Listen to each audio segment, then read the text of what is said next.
नमस्कार मंडळी, स्वागत आहे तुमचं अनेक नवीन व्हिडिओमध्ये.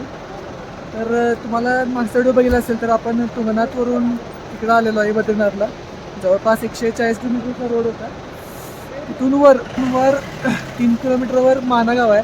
तर हे भारताचे सगळ्यात शेवटचे गाव मानले जाते.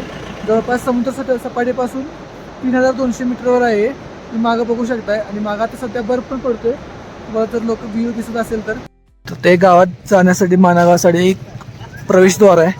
प्रवेशद्वाराचं नाव आहे जय महावीर घंटाकर्ण प्रवेशद्वार. मागं तुम्ही बर्फ पण बघू शकताय. वातावरण एकदम थंड आहे.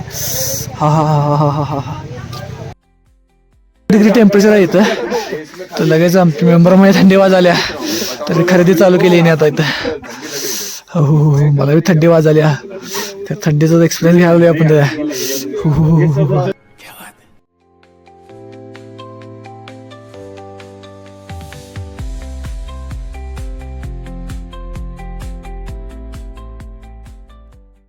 तर हेच ते मानागाव जे हिमालयाच्या कुशीत वसलेलं आहे.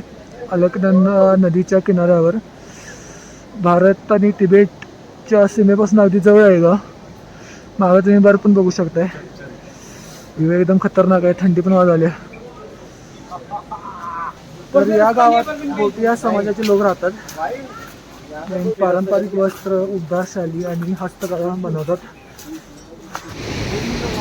इथे सरस्वती नदी तुम्ही बघू शकताय.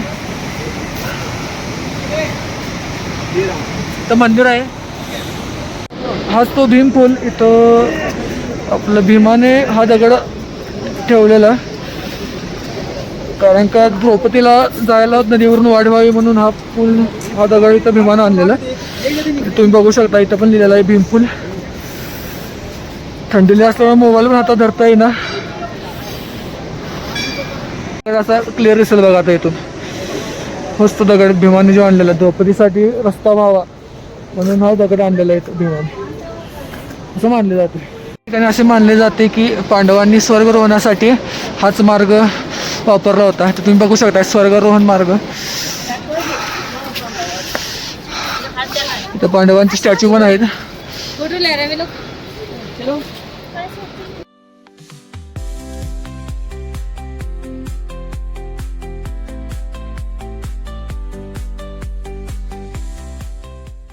माझ्या मागं तुम्ही बघू शकता एक नंबर हळवी झाली. हातात हात मुजे घालाय नाहीत. असं बटन पण दाबता येईना झाली. थंडी झाली. तर आणि आता फोटो काढायला जरा चालू एका ठिकाणी पृथ्वी आणि मी. हु हु हु हु हु हु मागं बर्फ बघा. चिल चिल चिल एकदम.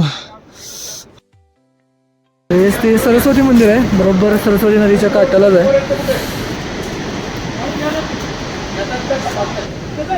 उत्तरेकडनं हे प्रथमच गाव आहे आपलं. त्यामुळे इथं बघा आपल्याला हिंदुस्तान के प्रथम चाय की दुकान मिलेगी. इधर बघू शकता तुम्ही खाली मस्तपैकी सरस्वती नदीच्या किनारी. तर आपण आता चाललोय रिटर्न. तर आपलं अजून बद्रीनाथचं दर्शन घ्यायचं आहे. पहिला आपण रूमवर जाऊ, त्यानंतर मग फ्रेश होऊन आपण दर्शन घेऊ बद्रीनाथला. तर चला मिळते आगे बद्रीनाथ के दर्शन घेऊ. चहा प्यायला थांबलोय मस्तपैकी. लय गार वाटाले. तर इथं आपल्याला शेकायला जरा आहे. हा हा हा हा हा लय गार लागते. हात मिरची तर हा जरा बरं वाटाले आता. तर इथं 2 गुफा पण आहेत. एक व्यास गुफा आणि गणेश गुफा. तर आपण आता वेळ झाल्यामुळे ते बघत नाही. असे मानले जाते की व्यास गुफामध्ये व्यासांनी हे महाभारताची रचना केली होती. अजून थंड झाले. मला वाटते तर खाली बद्रीनाथला पण पाऊस. Sorry sorry sorry sorry sorry sorry बर्फ पडेल असं वाटाले. बर्फचा आपल्याला बघा एक्सपिरियन्स मिळते काय. बर्फ आहे इथं घरात वरती या साईडला बर्फ आहे. वरून खाली सोडून भैया निवांत झोपलेले. भैया क्या ठंड लग रही है क्या? ठंड ने बुरा हाल कर दिया है. हम लोग को नहीं लग रहा है, तो लग गया। लेकिन उनकी ड्राइविंग स्किल अच्छी है, क्योंकि आपने रोड देखा होगा. रोड तर भरपूर खराब होता, तरी पण मस्त गाडी चालवली त्याने. हळूहळू परत. तर आपण आता आलेलो यात्री निवास बद्रीनाथच्या ठिकाणी. आपण इथंच आपले हॉटेल रूम बुक केलेलं आहे. आधी संध्याकाळची 6:30-8 वाजता कपाट बंद होते.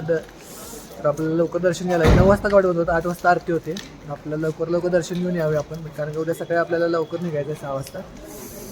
तर सामान पण वरती आहे, सगळं सामान घ्यायला पाहिजे. पाऊस कंटिन्यू चालू होता, बघू आता सामान आपलं भिजलं नसावं, होप सो. तर आपल्याकडे रूम बघू शकता तुम्ही, JNVM मध्ये मस्त रूम आहेत. बद्रात मित्र तुम्ही आला तर हेच बुक करा, एक नंबर. पण मंदिराजवळ पोहोचलेलं आहे एकदम. तर बद्रीनाथ एक 4-10 मध्ये एक मंदिर आहे. उंची साधारण 300-300 मीटर आहे.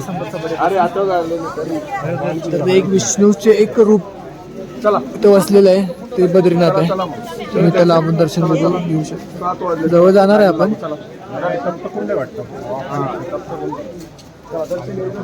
मंदिराच्या समोर तप्त कुंड नावाचा गरम पाण्यात तुम्ही बघू शकता, यातनं वापा आलेत. तर भाविक दर्शन घ्यायच्या आधी इथं स्नान करतात.